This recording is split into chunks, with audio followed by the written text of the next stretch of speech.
Cook with Komali season 5ல மணிமேகலை பிரியங்கா சண்டை மட்டும் இல்லாம இன்னொரு முக்கியமான சண்டையும் தொடர்ந்து இந்த சீசன்ல போயிட்டு இருக்கு. அது யாரு அப்படின்னு பார்த்தா புகழ் மற்றும் குறைஷி தான். இவங்களுக்கு இந்த சீசனோட ஸ்டார்டிங்ல இருந்தே விளையாட்டுத்தனமா சில விஷயங்கள் போயிட்டு இருந்துச்சு. அது எபிசோட் போக போக இன்னும் அதிகமாயிடுச்சு அப்படின்னு தான் சொல்லணும். அதுவும் குறிப்பா குக்ஸ் எல்லாருமே பெஸ்ட் கோமாளினா அது குறைஷி தான்ப்பா, எங்களுக்கு குறைஷி தான் வேணும் அப்படின்ற மாதிரி அடிக்கடி சொல்லிட்டு வந்தாங்க. இதை தொடர்ந்து மணிமேகலை பிரியங்கா சண்டையில குறைஷி அவர்கள் பிரியங்காவுக்கு ஆதரவா பேசினாலையும் புகழ் இத பத்தி பெருசா எதுவும் பேசாதனாலையும் தொடர்ந்து அவருக்கான ஸ்கிரீன் ஸ்பேஸ்ன்றது இந்த சீசன்ல வேணும்னே சதி பண்ணி கம்மி பண்ணிருக்காங்க அப்படின்ற மாதிரி சமூக வலைதளங்கள்ல சில பேர் சொல்லியிருக்காங்க. அத புகழ் அவர்கள் பார்த்துட்டு அதுக்கு லைக் பண்ணி இப்படி ஒரு விஷயம் நடந்துட்டு வருதுன்றத இன்டைரக்டா சொல்லியிருக்காரு. மேலும் இதனால இப்போ பல ரசிகர்கள் பிரியங்கா ஏன் இப்படி பண்றாங்க, அவங்க இந்த நிகழ்ச்சியில வந்ததுல இருந்து எதுவுமே சரியா இல்ல அப்படின்ற மாதிரி இப்போ மறுபடியும் பிரியங்கா அவர்களை திட்ட தொடங்கி இருக்காங்க. என்னதான் பிரியங்கா அவர்கள் இந்த சீசனோட டைட்டில் வின்னரா வந்திருந்தாலும் அதுக்கு வாழ்த்து சொல்றவங்களை விட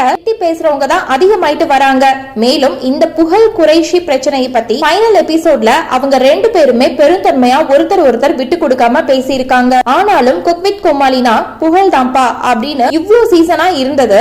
இந்த சீசன்ல நடந்த பல விஷயங்கள் புகழ் அவர்களை திட்டம் போட்டு கீழே இறக்கணும் அப்படின்ற நோக்கத்துல பண்ணிருக்காங்க. அது அப்படியே நடக்கவும் செஞ்சிருக்கு. இதனால அடுத்த சீசன்ல புகழ் கோமாளியா வருவாரான்றது சந்தேகமாகி இருக்கு அப்படின்னு தான் சொல்லியே ஆகணும். சோ இந்த வீடியோவை பார்த்துட்டு இருக்க நீங்க புகழ் அவர்களுக்கு நடந்த இந்த சதியை பத்தி நீங்க என்ன நினைக்கிறீங்க அப்படின்னு உங்களுடைய கருத்துக்களை கீழே உள்ள கமெண்ட் செக்ஷன்ல ஷேர் பண்ணுங்க. மேலும் இது போன்ற பல முக்கியமான செய்திகளை தெரிஞ்சுக்க நம்ம சேனலை மறக்காம சப்ஸ்கிரைப் பண்ணுங்க.